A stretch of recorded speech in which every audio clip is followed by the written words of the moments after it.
ओम शांति। अमृत वेला book reading, page number 59। त्रिकालदर्शी बनो। सदा अमृत वेले से लेकर रात तक के कार्य, चाहे लौकिक चाहे अलौकिक, सब कार्य सहज और सफल हों, उसकी सहज विधि क्या है? कोई भी कर्म करते हो तो पहले त्रिकालदर्शी बन फिर कोई कर्म करो, क्योंकि त्रिकालदर्शी बनकर काम करने से तीनों कालों का ज्ञान बुद्धि में रहने से कोई कर्म नीचे ऊपर नहीं होगा। वैसे भी ज्ञान का अर्थ ही है जो आगे पीछे सोच समझ कर कर्म करे, कर्म के पहले उसकी रिजल्ट को जाने।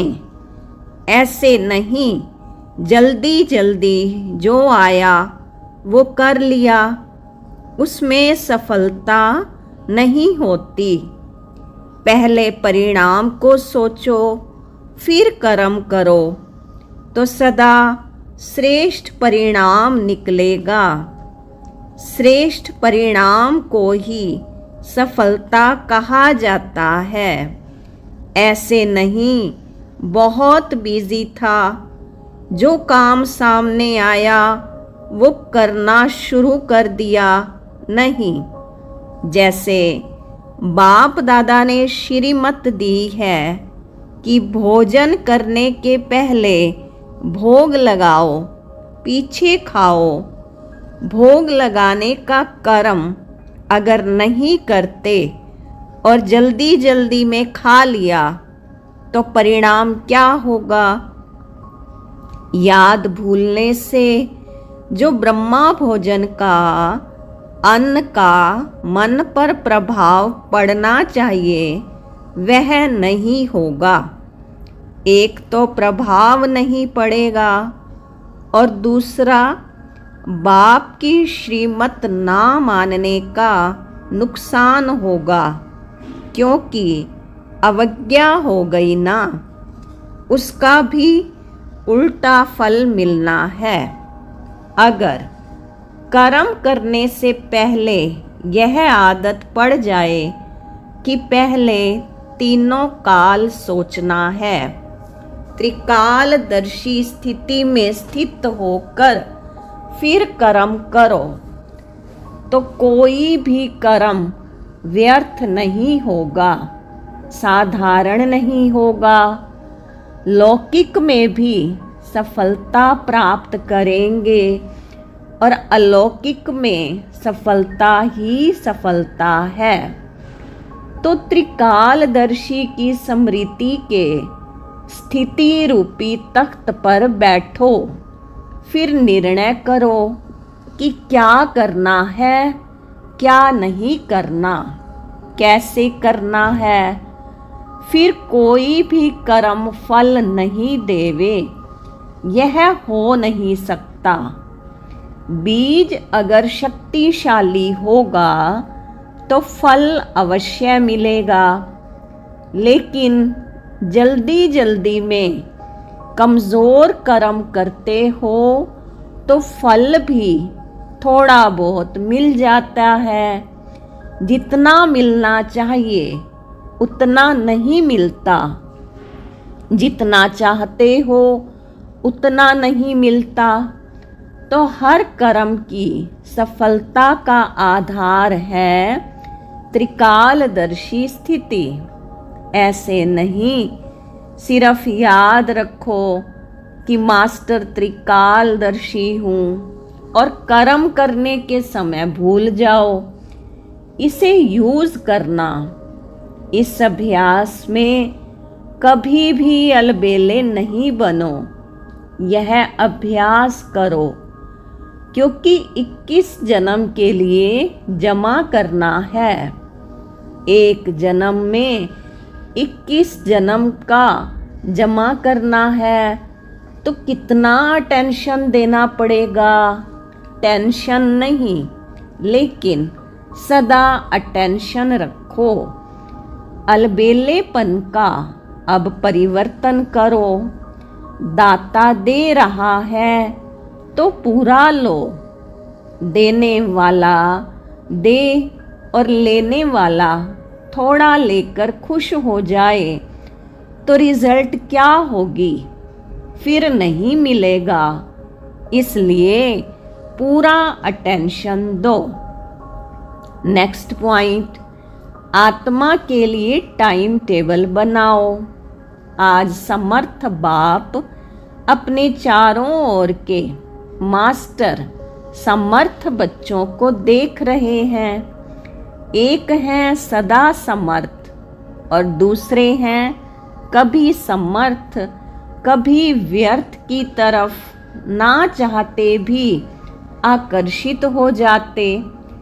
लेकिन जहाँ समर्थ स्थिति है वहाँ व्यर्थ हो नहीं सकता।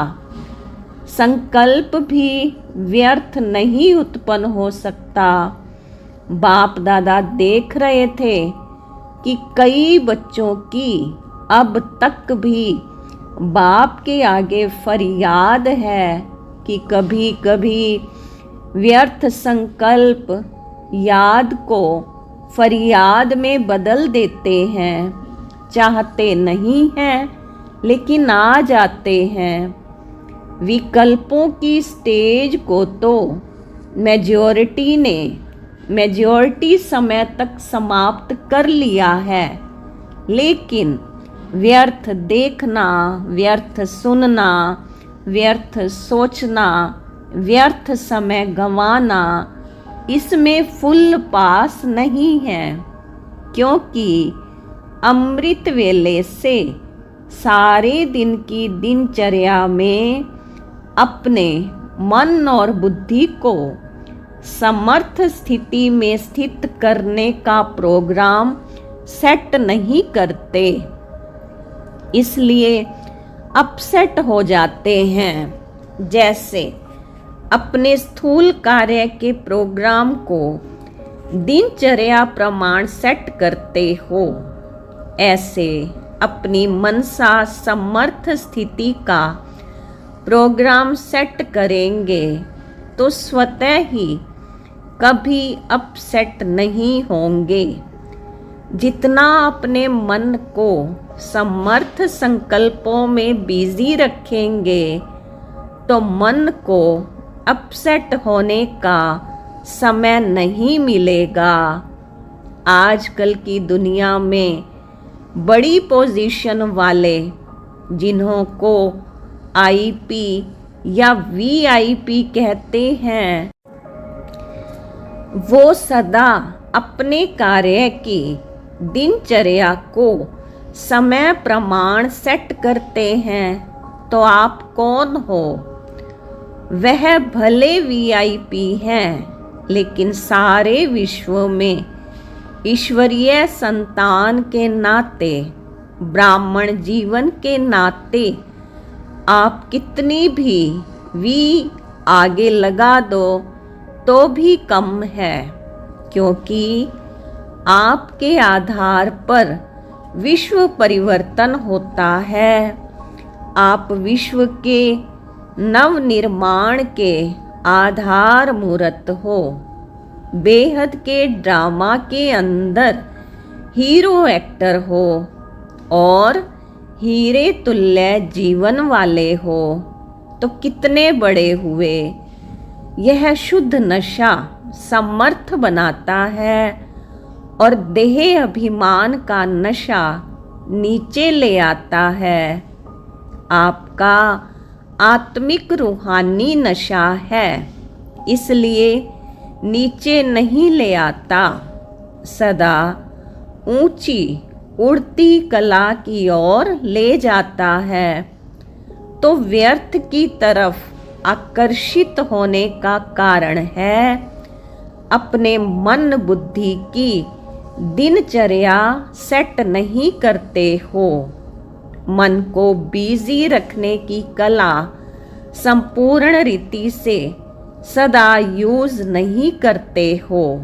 दूसरी बात, बाप दादा ने अमृत वेले से लेकर रात को सोने तक मनसा वाचा कर्मणा और संबंध संपर्क में कैसे चलना है या रहना है, सबके लिए श्रीमत अर्थात आज्ञा दी हुई है। एक छोटी अवज्ञा अमृत वेले का नियम आधा पालन करते हो, उठ करके बैठ तो जाते हो, लेकिन जैसे बाप की आज्ञा है उस विधि से सिद्धि को प्राप्त करते हो। शक्तिशाली स्थिति होती है। स्वीट साइलेंस के साथ साथ निद्रा की साइलेंस भी मिक्स हो जाती है। बाप दादा अगर हरेक को अपने सप्ताह की टीवी दिखाएं तो बहुत मज़ा देखने में आएगा। तो आधी आज्ञा मानते हो, नेमीनाथ बनते हो, लेकिन सिद्धि स्वरूप नहीं बनते हो। इसको क्या कहेंगे?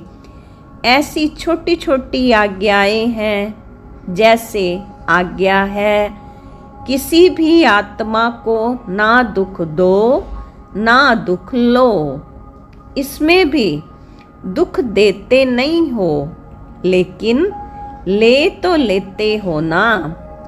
व्यर्थ संकल्प चलने का कारण ही यह है। व्यर्थ देख लिया, सुन लिया तो दुखी हुए। सुनी हुई बात ना चाहते भी मन में चलती है। यह क्यों कहा, यह ठीक नहीं कहा, यह नहीं होना चाहिए। व्यर्थ सुनने देखने की आदत मन को 63 जन्मों से है, इसलिए अभी भी उस तरफ आकर्षित हो जाते हो। छोटी छोटी अवज्ञाएं मन को भारी बना देती हैं और भारी होने के कारण ऊंची स्थिति की तरफ उड़ नहीं सकते। यह बहुत गुह्य गति है। जैसे पिछले जन्मों के पाप कर्म बोझ के कारण आत्मा को उड़ने नहीं देते, ऐसे इस जन्म की छोटी छोटी अवज्ञाओं का बोझ जैसी स्थिति चाहते हो वह अनुभव करने नहीं देती। आप हर एक अमृत वेले से अपना टाइम टेबल बनाओ कि आज के दिन क्या क्या करना है। जैसे शारीरिक कार्य का टाइम टेबल बना है, वैसे आत्मा की उन्नति का भी टाइम टेबल बनाओ। समझा? इसमें अटेंशन और चेकिंग कम है। अब ऐसा टाइम टेबल बनाओ, अमृत वेले अपने पुरुषार्थ की उन्नति का प्लान सेट करना है कि आज किस विषय पर या किस कमजोरी पर विशेष अटेंशन देकर इसकी परसेंटेज बढ़ावें। हर एक अपनी हिम्मत के अनुसार वह प्लान बुद्धि में रखे कि आज के दिन में क्या प्रैक्टिकल में लाएंगे और कितनी परसेंटेज तक इस बात को पुरुषार्थ में लाएंगे। अपनी दिनचर्या के साथ यह सेट करो और फिर रात को ये चेक करो कि अपनी सेट की हुई पॉइंट को कहाँ तक प्रैक्टिकल में और कितनी परसेंटेज तक धारण कर सके। यदि नहीं कर सके तो उसका कारण क्या, और किया तो किस किस विशेष युक्ति से अपने में उन्नति का अनुभव किया, यह दोनों रिजल्ट सामने लानी चाहिए।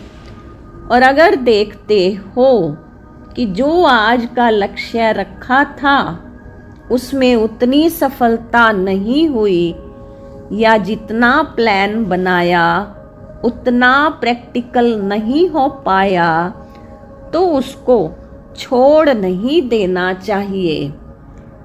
नेक्स्ट पॉइंट, हर कर्म में अपनी स्टेज शक्तिशाली है या नहीं, ये चेक करो। स्वयं पावरफुल बनो। उसके लिए अमृत वेले से लेकर हर कर्म में अपनी स्टेज शक्तिशाली है या नहीं, उसकी चेकिंग के ऊपर और थोड़ा विशेष अटेंशन दो। दूसरों की सेवा में या सेवा के प्लान्स में बिजी होने से अपनी स्थिति में कहीं कहीं हल्कापन आ जाता है। इसलिए यह वातावरण शक्तिशाली नहीं होता। सेवा होती है लेकिन वातावरण शक्तिशाली नहीं होता है। इसके लिए अपने ऊपर विशेष अटेंशन रखना पड़े। कर्म और योग, कर्म के साथ शक्तिशाली स्टेज, इस बैलेंस की थोड़ी कमी है। सिर्फ सेवा में बिजी होने के कारण स्व की स्थिति शक्तिशाली नहीं रहती। जितना समय सेवा में देते हो, जितना तन मन धन सेवा में लगाते हो, उसी प्रमाण एक का लाख गुना जो मिलना चाहिए वह नहीं मिलता है। इसका कारण है कर्म और योग का बैलेंस नहीं है। जैसे सेवा के प्लान बनाते हो, पर्चे छपाते हो, टीवी रेडियो में प्रोग्राम देते हो, जैसे वह बाहर के साधन बनाते हो, वैसे पहले अपनी मनसा शक्तिशाली का साधन विशेष होना चाहिए। यह अटेंशन कम है, फिर कह देते हो बिजी रहे इसलिए थोड़ा सा मिस हो गया, फिर डबल फायदा नहीं हो सकता। नेक्स्ट पॉइंट, दुआएं दो और दुआएं लो। दुआएं किसको मिलती हैं? जो संतुष्ट रहे, सबको संतुष्ट करे। जहाँ संतुष्टता होगी वहाँ दुआएं होंगी। और कुछ भी नहीं आता हो, कोई बात नहीं। भाषण नहीं करना आता, कोई बात नहीं। सर्वगुण धारण करने में मेहनत लगती हो, सर्व शक्तियों को कंट्रोल करने में मेहनत लगती हो, उसको भी छोड़ दो। लेकिन एक बात यह धारण करो, दुआएं सबको देनी हैं और दुआएं लेनी हैं। इसमें कोई मेहनत नहीं करनी पड़ेगी। करके देखो। एक दिन अमृत वेले से लेकर रात तक यही कार्य करो। दुआएं देनी हैं, दुआएं लेनी हैं। फिर रात को चार्ट चेक करो, सहज पुरुषार्थ रहा या मेहनत रही। और कुछ भी नहीं करो, लेकिन दुआएं दो और दुआएं लो। इसमें सब आ जाएगा। दिव्य गुण शक्तियाँ आपे ही आ जाएंगी।